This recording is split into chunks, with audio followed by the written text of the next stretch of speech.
So, by that time kasi, nag-pass yung dad ko. Hindi ako talaga ako makatulog. Tapos pag nililito ako, magigising din ako agad. So, hindi ka ba natatakot na baka iba ang tingin sa'yo? Kaya parang naging siya, usapan and scandal sa akin.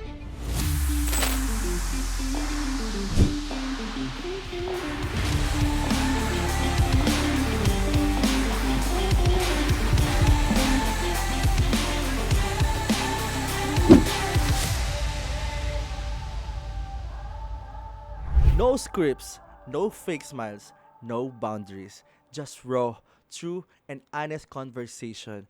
Mga patid, oras na naman for another tea time. We are back for a new episode. This Unfiltered with your boy, Adrian Araneta. Naranasan niyo na bang tumakas sa mga problema?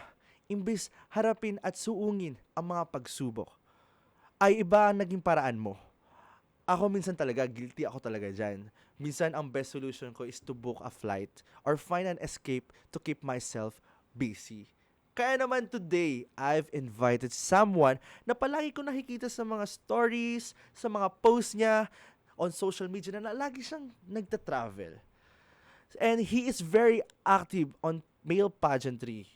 Ito ba talaga ang way niya para takasan ang kanyang problema? This guy is a good friend of mine. He has 50.7 thousand followers on TikTok, 129,000 followers on Instagram, and the Mr. Brand Icon 2024. Let's have an unfiltered conversation with Mr. Zandro Gozales. Hello guys. Hello mga ka-tea time. May gusto ka bang batiin? May gusto ka bang ano? Ayan. Gusto ko lang patiin yung, syempre, family ko. And then sa mga sumusuport sa akin all throughout social media. Yan. And then, mga nakapanood na rin sa akin sa TV or sa Facebook. Okay. Anyway, parang nakikita kita sa social media, lalo na nung sumali ka ng pageant. I remember you joined a pageant, Mr. Grad. Parang sobrang, angas mo, ang tigas mo eh. Yeah. Pero dito parang very demure, very soft. Ganun ba talaga ang isang Zandro?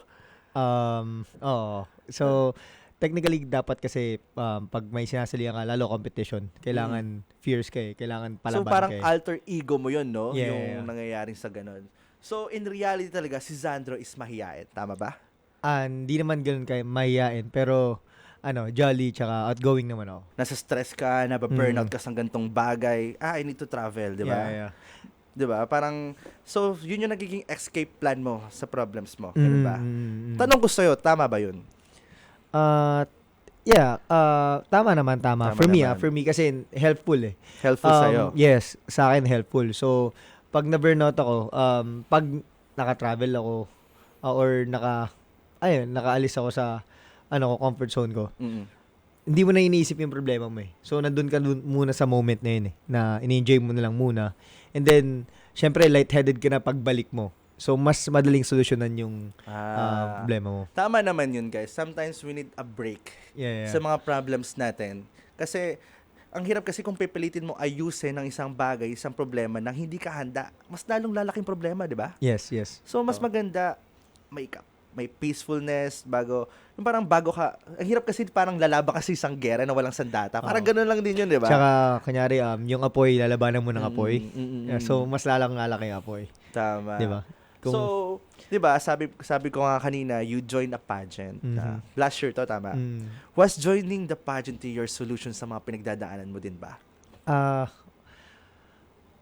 For me, yes. Kasi by that time, magkwento na lang din ako. Okay, sige brother, okay lang. So, by that time kasi, nag-pass yung dad ko. Oh, sorry to hear that, bro. Yeah, August. And then, ang hirap talaga eh. Lalo, very close kami ng father ko. And then, But you're still with your mom? Wala. Maagang nag-pass din yung mom ko. Oh, okay. So, 17 ako nung nag-pass yung mom ko. And then now, nagka-age na ako. Tas yung dad ko naman, same sila ng na-stroke. So, yon. Paano ka nag-cope up with that? Na sumali ka ng pageant, how did you handle it? Ayun yung ginawa kong parang, ayun yung ginawa kong escape na ayoko masyado kasing isipin or mag-dwell na syempre kailangan natin tanggapin yung sa pagka may nawawala ka sa ano natin, sa minamahal natin. So ako hindi ako talaga ako makatulog. Tapos pag pumipikit ako, magigising din ako agad. Parang kailangan mo mag-asikaso. So ang ginawa sa akin ng mga friends ko, pinasali nila ako ng ng Mr. Grand. Miss Yung Pageantry, pageant, yes. yeah. So yung sumali ako ng pageant, parang um, ano nga, hindi nga ako handa nun eh. Technically, hindi ako handa. Kasi hindi ako nakapag-workout, kasi hindi ako makatulog, hindi ako nakapag-diet. Kasi pag puwet ka, kain ka ng Puyat ka, kain. diba? Yes. So, Stress ang ka pa laki sa ko nun. nangyari sa dad mo. Yes. So, good thing din naman yung pageant kasi parang na-diverse. Parang iba yung naisip ko na. Doon ako Nag-focus. Focus. Yes. So, ayun, naging malaking tulong sa akin na parang naghanap ako ng other na iisipin. Nalibangin. Na libangan, yes. Libangan pala, Totoo. sorry, libangin. So after the pageantry, yung pageant ng Mr. Grand, which you won, Mr. Mr. Grand Philippines Icon 2024. Wow, congratulations, Thank you, brother. thank Nanood you. ako nun na sobrang Thank galing mo you. nun na sumasayo ka sa harapan na gumaganyang ka. Grabe. Thank you. Pero was it your first pageant or Actually hindi you joined hindi siya first pageant, pero first national ko yun. So, ayun, pinalad ako na manalo. Oo. And then pasok ko na lang din yung nangyari nung pageant. I think na nakita mo rin, yung nag-trend na video. No, sumasayaw ka sa Hindi. Before pa yon yung yung press conference namin. Wardrobe malfunction. Yun. So, nagka-wardrobe malfunction yeah, ka. parang naging siya, usapan and scandal sa Ano pageantry. yun? Anong suot mo nun? Undies. Undies. Swimwear. Naalis? Swimwear. Hindi bro. Ang nangyari kasi nun, ako kasi medium. Medium, And okay. then, nakuha ko large. Okay. Tapos wala siyang garter sa Medyo maluwag. Yes, wala siyang garter. Meron akong post na inaral ko sa passerella ko. Kasi ang core ko, may mga ko dito yung abs ko and then meron ako dito. So nag-post ako ng ganun. Syempre pag sumilip. Okay. Pag rumarampa ka, tapos press conference. Pero sobrang aware ka daming naman. press. Aware ka naman. Hindi ako aware. Ang nangyari kasi nun, sinabi lang sa akin backstage. 'Di ba? So, nagulat lang din ako. 'Yun, parang sa akin syempre wala namang may gusto na nangyari 'yon. No, 'Di ba? syempre. Problem parang Sa social media, Oo. nagmukhang nag-show off ka Oo, na yan. ganito, ganyan. Pero in sinadya reality, daw, it's yes, not. ganyan, sinadya daw, ganyan. Mm. And then nag-trend tag. Syempre, private part mo yung lumabas eh. Hindi naman yung Lumabas talaga, like buo? Hindi, lang, parang may Silip lang, silip lang, okay, yeah, okay. Smilip lang. Mm. Pero kasi nasa pageantry ka, tapos may gumanon na nangyari. So parang sa akin, hindi ko alam kung good or bad publicity. Hindi mo naman alam yung sasabihin ng tao eh. Tama. Well, kahit So, gawin mo, syempre, yes. So may masasabi ang talaga. tingin ng ng marami is parang Sadya. naging sadya and then sa akin scandal and then pagka sinearch mo yung name ko sa TikTok or Yun yung lalabas yun talaga. yung lumalabas. So, hindi ka ba natatakot na baka iba ang tingin sa'yo ng mga tao? Lalo na, not all, pageantry kasi, male pageantry dito sa Pilipinas, hindi pa lahat. Parang, full Hindi supported, full, parang, hindi kagaya ng hindi kagaya ng dito, oo. female Hindi ka man pageantry. natatakot na baka mag-iba tingin sa'yo, ganon. Syempre nung una, parang sa akin, okay, di ko alam kung okay yung nangyari na, pero kasi tumunog yung pangalan ko nakilala ko parang, pero nakilala ko in a bad way. By that time kasi inisip ko na lang na things happens for a reason, di ba? Yes. So, parang naging naging positive na lang ako sa nangyari. Wala na akong magagawa doon. Tinitingnan mo na lang sa Moving laban, forward basta. na. Yeah, moving forward na ako sa next na Parang mangyayari. nasa mindset mo na lang, damage has been done. So, Yeah. wala tayong magagawa. Nandyan Yeah. na yan, di ba? Pero good thing nun, mas lumakas yung ko. Di ko alam. Meron, syempre, may positive and negative side. Pero yung tinitignan ko na lang lagi. Yun din sinasabi ko sa mga kakilala ko. If ever na may mangyari sa inyong masama, nangyari yan kasi may matututunan ka dyan. Di ba? Di ba, hindi naman So, tayo bibigyan ng Diyos ng problema na hindi natin kaya Kayang solusyonan. solusyonan. Tama. Tama, di ba? Tama yun. Mm-mm. So, ang akin naman, think na lang lagi ng positive and then look at the brighter side na lang sa nangyari. Is that, tama ba yun na sa lahat ng bagay, you always have to be optimistic na kailangan tignan mo lahat ng bagay positive na hindi ka nagkakaroon ng problema. Tama. Yun ba yung gusto mo sabihin? Yeah, tama naman na maging optimistic. Kaso kasi may mga problems na dadamahin mo muna eh. Mm-mm. 'Di ba? May mga problems din naman na wala yan. Ganun. Parang okay Hayaan lang. na, bahala na. Oo, bahala na, di ba? na. Pero ganyan mangyari, ganyan. Di ba? Parang positive ka lang. Tingnan mo, pagka nagka-problema tayo na mabigat, tas nalampasan natin, 'di ba? Nalampasan natin. Tapos fulfillment, di ba? Yeah, fulfillment. Pero pagka naisip mo na nangyari sa akin 'yun, tatawanan mo na lang, 'di ba? So, we'll be having a game kasi sabi mo nga kanina, bro. Na-brief ka ba na may mag-games tayo? Hindi. Simple game lang naman to. A very vocal game lang naman to. So, sabi mo kanina you like to travel, tama?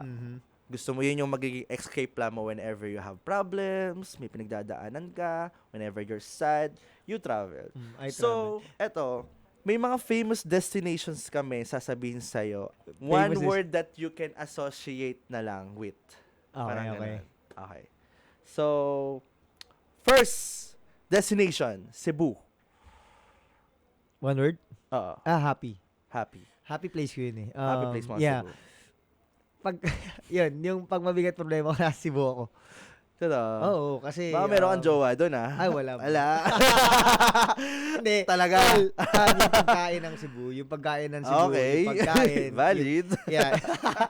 Yung beach doon, syempre.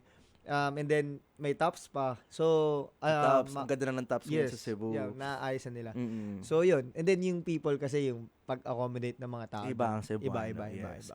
Next, alam ko galing ka dito, bago-bago lang eh. Sagada. Sagada. Sa akin, naging problem ko, tagal eh. Tagal ng travel time. Sumakit yung pet ko dun.